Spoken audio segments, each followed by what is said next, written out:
Hi uncle. എന്നെ ടൗണിലൊന്ന് drop ചെയ്യോ? അരി പഠിപ്പിക്കാനായിട്ട്. ഒരു 5 മിനിറ്റ് ഞാൻ ചേഞ്ച് ചെയ്തിട്ട് വരാം. ഓക്കെ. തന്നെയൊക്കെ എന്തിനു കൊള്ളാടോ? നിന്റെ ഭർത്താവ് അടുത്താണോ ഞാൻ? അല്ല, അത് അടിമയല്ല. അങ്കിളെ, നമ്മൾ എങ്ങോട്ടാ പോകുന്നേ? You bullshit fellow. നിങ്ങൾ കാരണമാണ് എന്റെ കട നഷ്ടപ്പെട്ടത്. ജീവിക്കാനും സമ്മതിക്കില്ല.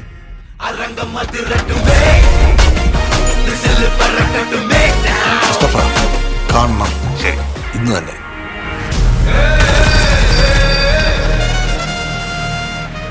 ലോകത്തിന്റെ ഏതെങ്കിലും കോണിലിരുന്ന് തന്റെ അധോലോകത്തിന്റെ അധികാര ചക്രം ഇപ്പോഴും സാമ്പായി തിരിക്കുന്നുണ്ടാവും.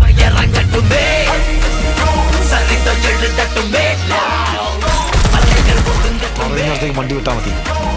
നേരം നോക്കി വണ്ടി എടുക്കണം.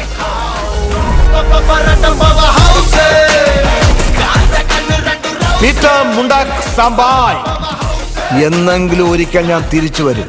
അന്ന് നിന്റെയും നിന്റെ ആ പന്ന പട്ടിയുടെയും അന്ത്യമായിരിക്കും. വിവൽവോ എൻസേഗിഡ. You're goddamn right.